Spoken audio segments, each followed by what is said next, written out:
or they can send them to you electronically. So let's talk then about the document return. This is another big value add that I've done.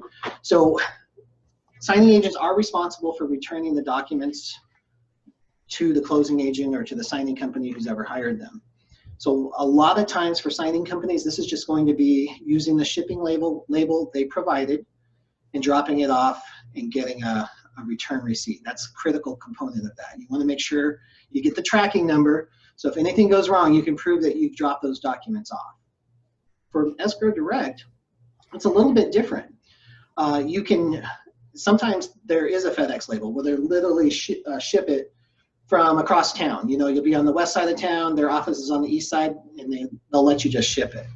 I don't do that. One of the services I provide is expedited return, and that has really helped boost my new home purchase business because those transactions are usually happening right away. So people will sign at 8 o'clock in the morning and they're getting their keys, you know, at 2 o'clock in the afternoon. So if the escrow officer knows they can get those documents back in a timely manner, I get more loan signings.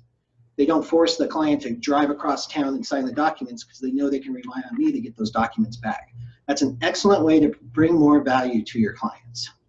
Carol, do you have some more to say on shipping and document return? Oh, a lot to say. I'll try to keep it brief. Yeah. Returning your documents is extremely important. There's a few things you need to know. First of all, when you take courses, you'll learn you've got to double check, triple check your documents.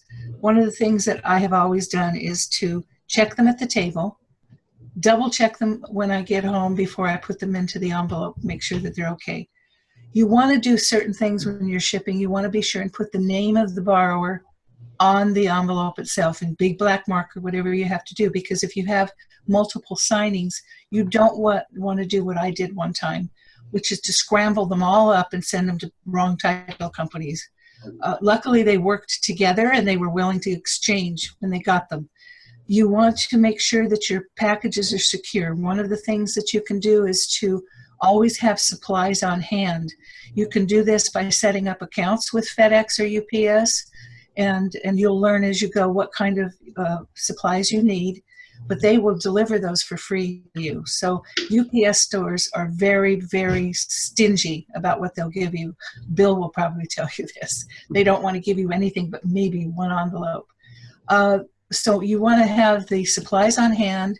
You want to have them marked with who they go to, the name of the party. When you put them in the envelopes, I think it's a very good idea, and I demonstrate this on a video that we have on YouTube.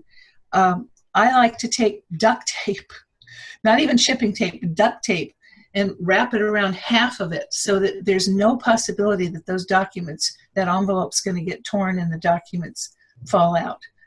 You always have to read your instructions. Some of the companies now are requiring that you use the polyethylene envelopes, the big plastic ones. You always, always want to drop those off at the store itself. Never, never use those drop boxes because you're not getting a receipt. And I can't tell you how many times the documents do not arrive at the destination, and they will blame you because you are responsible for those documents until they're actually delivered to escrow or the lender. So always take them to a store, always get receipt. If the worst happens and you have to take them to a drop box, take a photograph of you putting it in the box, along with a photograph of the pickup time, so that you at least can show that you didn't just throw that in an envelope in the box and walk away.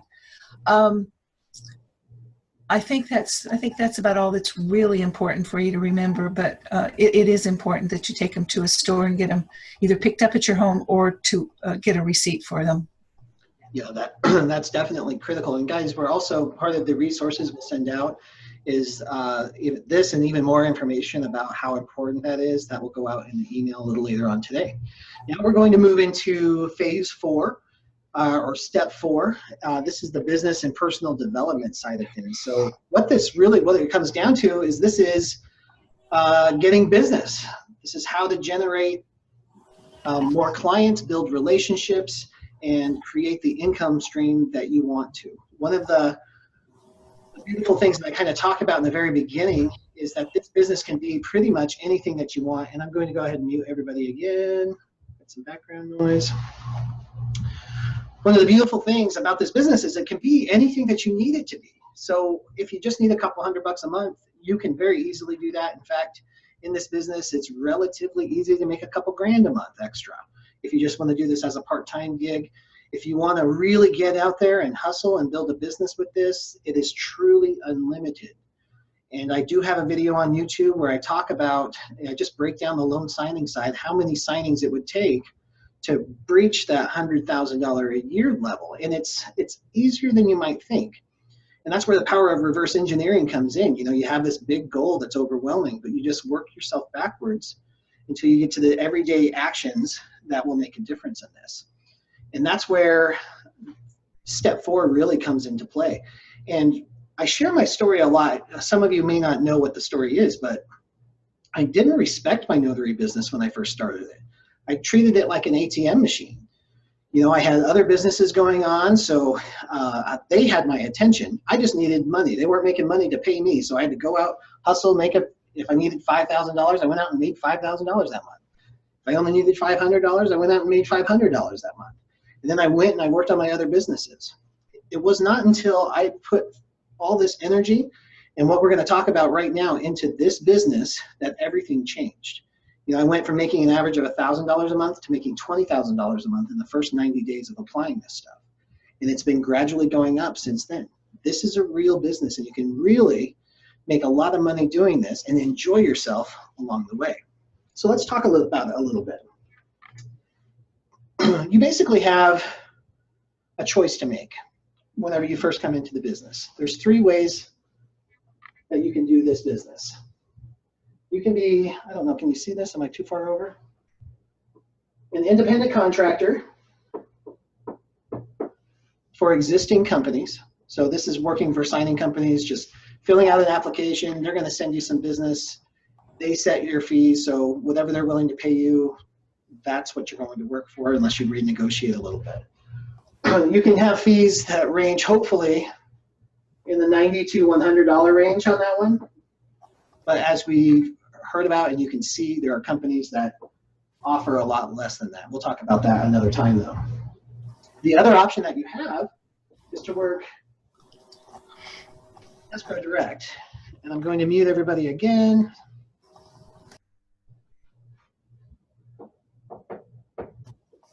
This is where you go out. It keeps unmuting themselves, and I have background noise, so there we go.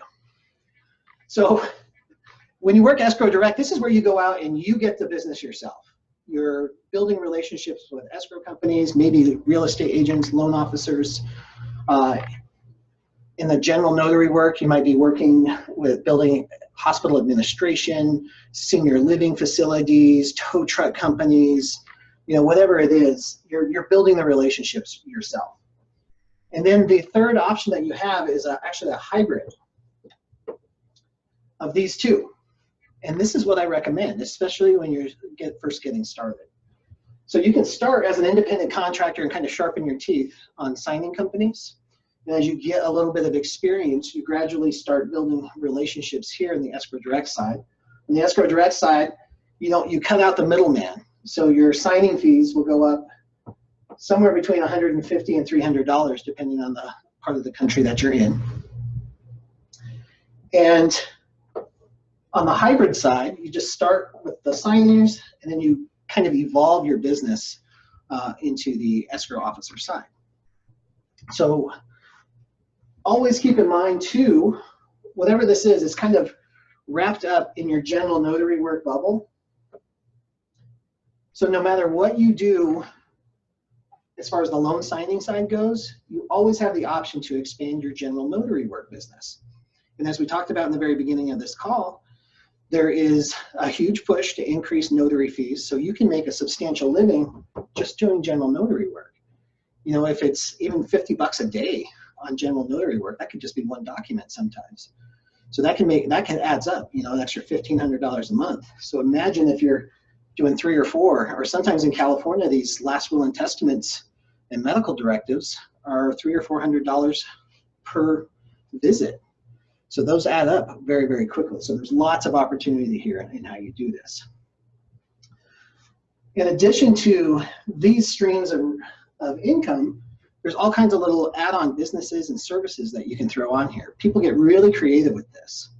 We won't get into that too much today, but just know that when you have flexibility and unlimited income potential, that makes a lot of options available to you. So you can add on, we have people who want to do fingerprinting, or they have niches within the general notary work, like last wills and testament and stuff like that. So you've got options within that.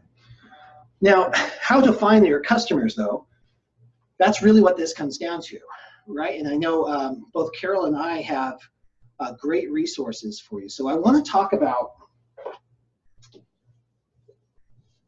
basically what we're doing, what options you have available to you. So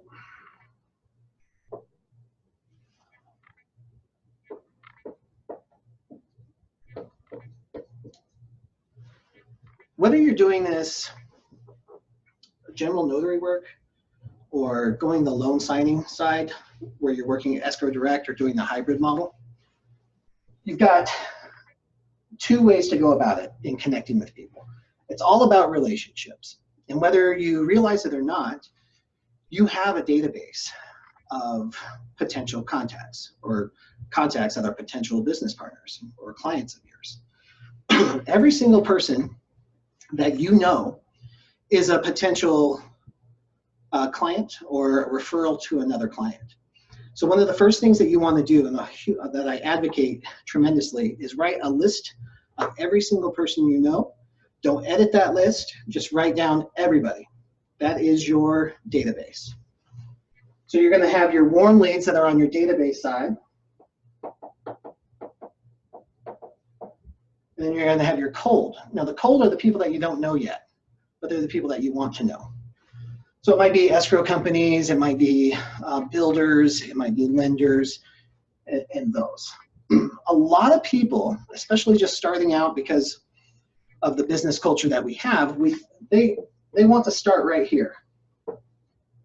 They want to send emails to escrow officers they don't know. They want to reach out to lenders that they don't know. They just want to sign up with signing companies that they don't know, because there's almost a safety to that. There's no risk. They don't know each other, so if they say no or if they don't answer, it's no big deal. Where the magic is going to happen for you in your business is on this side, though. When you have your database and you work to what I call tickle your database, and all that means is that you stay connected with people. You just be a functioning human being. You're not pitching your business, you're just staying connected. You're showing that you care about them. We're not just blasting Facebook with our business. We're not just throwing up on people about our business and what we do. We're actually showing genuine care for people. Most people do this anyway, especially in their tight circle. But if you expand that circle a little bit and you just stay connected with people, this is going to get so much easier. Because what you're going to do is find deeper ways then after you tickle, and then you're going to go deeper connections. And this is where you find deeper or unique and creative ways to reach out for people.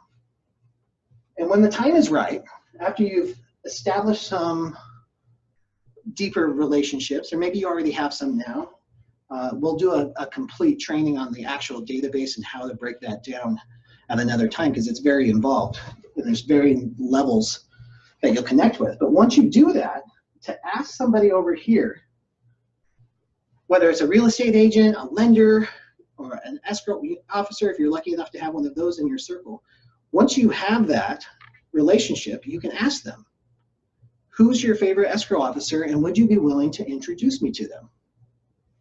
I can't even ask this question anymore, because every time I do, I get 3 or 4 referrals. And that's too much for me right now. I'm kind of tapped out. So this has worked for me. Every time I needed clients, I sat down and I looked at my database and I went right through it. I started a campaign. Sometimes you can do it in a couple days, depending on how good you are at staying connected with people. Sometimes it takes a couple weeks or even a couple months to continually harvest your database. And this isn't about just seeing everybody as a sales target for you. This is about creating authentic and deeper relationships all the way around. It's going to help your business, of course. It's also going to help your life, of course, as you go through it. So still, a lot of people are uncomfortable with the warm side of it. It's too risky. They're afraid they're going to make a mistake. They're afraid they're going to look foolish. They don't believe that they know the right people. All of that, of course, is a fallacy, but in the very beginning, I totally get it and I understand it. You can work up to this. If you want to go cold, there are the databases that Carol and I have already talked about. We have the Notary Rotary. Each of us in our course have lists of signing companies and title companies that you can connect with. A Google search can also get you those, but of course, like Carol said, be careful of the ones you sign up with. But still, that's only going to serve you so much. You've got to connect deeply with escrow officers. And you've got to realize that there's a human being behind the title escrow officer or closing agent or closing attorney, whatever it might be for you. So to find them, first of all, is the hard part. There's actually a browser add-on called Hunter.io. And Hunter.io, when you load it onto your Chrome browser, will actually allow you, like if you know Fidelity.com, and you just type that into the Hunter browser, it will bring up, it'll go out and like scrape websites. And it will bring up everybody's email address that has Fidelity.com in it in your particular area. So you can do that with builders, you can do that with loan officers, you can do that with any company name that you have. You can pull that up and it's going to give you a list of email addresses. And that's going to allow you to start a cold email campaign or a phone call campaign to these escrow officers. Now, the training on how to connect with those escrow officers can be probably another 2-hour training.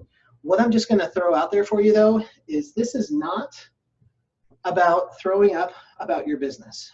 This is about bringing value to the potential client and talking about them. Make it about them, and you can get your foot in the door a lot more than just talking about you. They get inundated with emails, like 300 emails a day. Some of it's people pitching stuff to them. Most of it is stuff working with their files. You're not going to get through just looking like everybody else. You have to find a unique and creative way to get your foot in the door.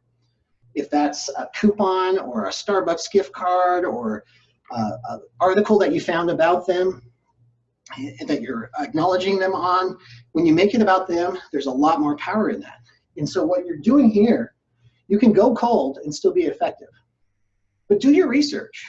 Don't just send out 1,000 emails and hope you get one. You could send out 5 emails that are well researched. You find them on LinkedIn. You see that they just won the top performer award, or they just went to Costa Rica for their company's top salesperson event. You can do a little bit of research and really customize an email and make an impression on them and get your foot in the door, get a meeting, get a phone call, whatever it is, to start building that relationship. And then, I know we're kind of running over on time, guys. I'm sorry. I just want to talk real quick about the general notary work side, because this is so important. Guys, if you're going to go on the general notary work side, people have got to find you. The general public does not necessarily always know that there are directories of notaries public. So where do people go when they need something? They go to Google. So it is absolutely imperative that you have a digital presence, like a website. And it also is imperative that you SEO it. That means search engine optimization. There are strategies that you can do yourself. You can build your own website, you can do it yourself, or you can hire somebody to do it. In my experience, it's one of the most expensive investments I've ever made in my companies, but there are plenty of tutorials and books that will teach you how to do it, just a basic setup. And when you use Google Your Business, it actually helps businesses get found on Google. And there's already, I know in our particular course, there's already tons of students getting lots of general notary work just from that feature. Their clients are going to go to their phone, they're going to look for a notary near them, and hopefully you'll be at the top of that list and you'll get that call. The other part of that, guys, is none of this matters if you don't answer your phone. As an owner of a signing company who goes down the list at Notary Rotary and signingagent.com, it blows my mind how many numbers I have to call before somebody actually picks up the phone and is looking for business. So all the marketing in the world won't do any good if you guys don't answer your business lines. Carol, I kind of dominated that entire conversation. What do you have to say? No, I was going to say one of the things that people get a big kick out of on that video that I do, which is from the phone call that I get to the getting my check at the end of the month, is the fact that when I was a signing agent, my phone never rang that I didn't answer it. And there was plenty of times when I would be in the shower with shampoo in my hair answering my phone. And I had that on the video. Well, of course, not me in the shower, but showing that that phone was always sitting on the towel bar. And you're right. You have to do that, because that call you miss, that could be the beginning of hundreds of signings that you might get from the company. So yeah, that's very important. Carol, are we going to kind of wind this down now? And did you want to answer questions, or? We sure are. We can cover this at another time. I think we're going to do. Yep. So what we're going to do. We're going to be doing this again. Yeah, we'll be doing quite a few of these. So the next step is just the tools and the resources that you can use to help invoicing and things like that. And since we ran out of time, Carol has highly suggested Notary Assist, which is kind of an all-in-one invoicing and mileage tracker and all that good stuff. A great tool specifically. It does everything as a signing agent. Perfect. Yeah, So, it does everything. It keeps track of your clients. Oh, I'm sorry, we're stepping on each other. oh, that's okay. I think. Did you want me to talk about it? No, I was just going to just refer them to that so they can get some more details on that, because we are pretty much out of time, guys. I really appreciate your patience. However, I know there's some great questions in here. So I'm just going to go kind of through the chat here to clarify. Yeah, you never answer a phone in the signing, guys. Even though you want to answer the phone and get your business, you always, always, always respect the customer, and you do not answer your phone while you're sitting in the middle of a signing. I'm hoping that's common sense for most people. However, so it is your responsibility to run your business. You need redundancy. So there are options for you. You can call, you can set up forwarding to another person that can help you, a spouse, an assistant. You have virtual assistants. You have voicemail that you can put them on hold until you're available, or they can leave a voicemail. There's lots of ways that you can manage that and still be effective without being rude. Hey, Bill. Yeah. We disagree about something. Oh, do we? What do you? First time.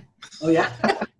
What's your When take? I was a new signing agent, I always answered my phone, but what I would do is I would let my customer know that I would show them my phone, and I would say, this is my lifeline to my income. And I would let them know that if, with their permission, I get a phone call and I see that it is somebody ready to hire me, that I would stay on the phone no more than 20 seconds. And I never had anyone tell me, no, I don't want you to answer the phone. They all said, oh, yeah, well, if it comes to your income and your business, then please do it. I never actually had to do it, but I always let them know and ask them permission if they wouldn't mind if I get a phone call.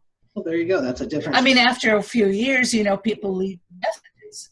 Yeah. But at the beginning, they don't. And everybody needs to understand they need to answer that phone no matter where they are. So we disagree. This is one of those areas, guys, where you have to trust the integrity inside you. If you're okay with something like that, then you do it. And if you're not, then you don't. It's your business. And then also,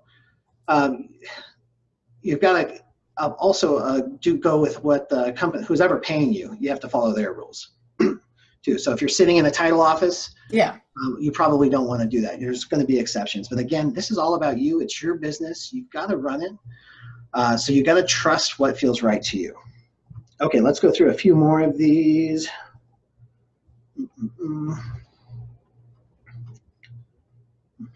Power of attorneys, yep. There's lots of questions about the general notary work. Yes, guys, we will record this. We had to use a different format, but this is recording. I verified that like 50 times through here, so we've got it recording. And I'll get it posted to my YouTube page, and we'll get it over to Carol so she can post it on her profiles as well. Let's see if we've got any new questions that are just popping up here too.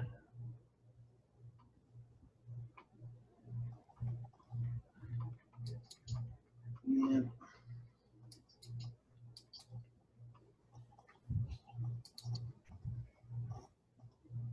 Patrick, to answer your question about the single tray printer, it's a program called Page Separator. I believe it's a paid app that you can use that will separate the legal size and the leather size.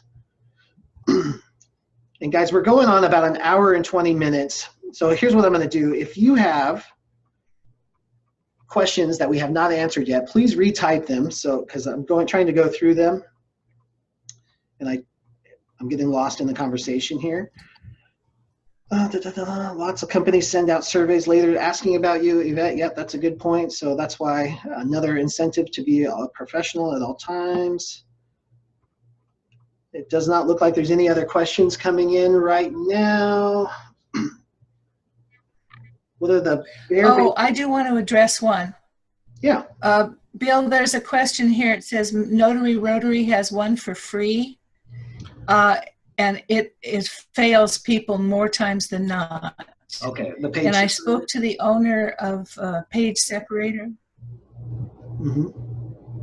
Yeah, and she explained to me, it's too technical, but she explained to me why it breaks down and it doesn't work half the time.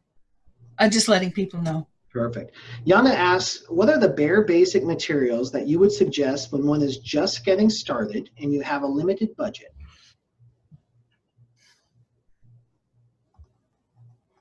You want me to answer that? Yeah, would love it. Can you hear me? I can, yes, go ahead. I'd love for you to answer that. Oh, okay.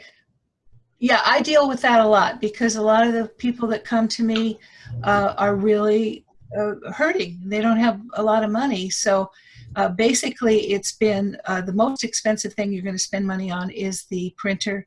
That's why I talk about that HP printer that my husband just got. It's a great little printer, does everything that's required of it, as long as you can add Page Separator, which is, well, my students get a discount, but it's about $60.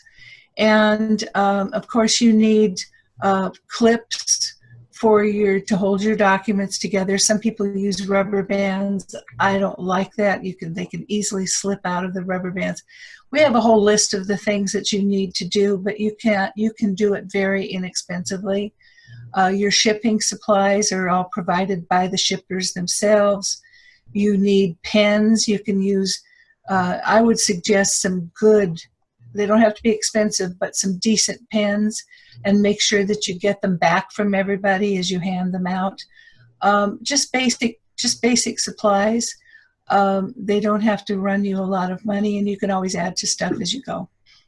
Yeah, exactly. So whenever I'm in a big hurry, that's it. Yeah, just so you guys know, like the printer is the biggest expense you have, but when I'm doing efficient signings, I don't have a whole lot of stuff with me. I have a journal, my pens, most of my documents have clips already, and then my stamp, and that's it. I can perform my entire business with those few things on there. The rest is helpful, especially when you need it, but you don't need an entire arsenal to get going on this thing. You can literally start by the bootstraps.